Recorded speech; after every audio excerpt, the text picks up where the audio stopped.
Salut à tous, c'est Antoine Moreau. Si vous aimez les voitures, vous êtes au bon endroit. Continuez à regarder cette vidéo, on passe tout de suite au sujet du jour.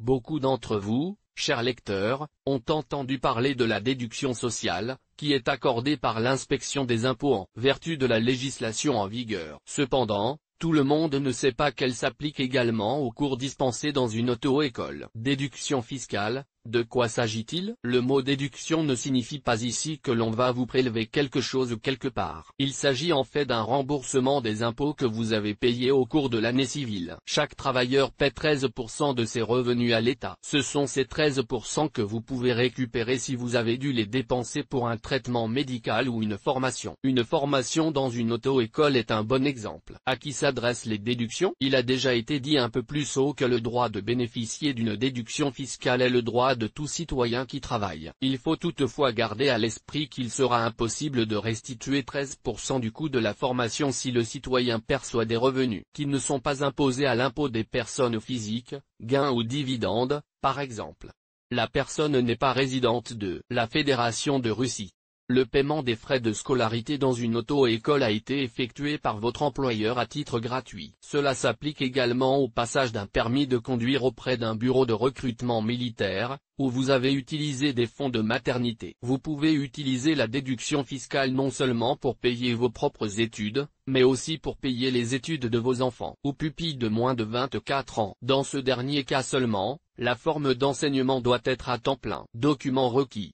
Pour restituer 13% pour une formation dans une auto-école, vous devez rassembler les documents suivants: une copie du permis de conduire. L'auto-école est un établissement d'enseignement, ce qui signifie qu'elle doit posséder le permis approprié. Sans ce document, vous ne pourrez pas restituer vos impôts. Une copie du contrat conclu avec l'auto-école. Une photocopie de votre passeport et de votre NIF. L'attestation du formulaire de NDFL. Ce document confirme la perception de revenus qui sont imposés au taux de 13%. Les documents de paiement, reçus, chèques, etc., qui confirment le paiement des services éducatifs. 3 déclarations NDFL.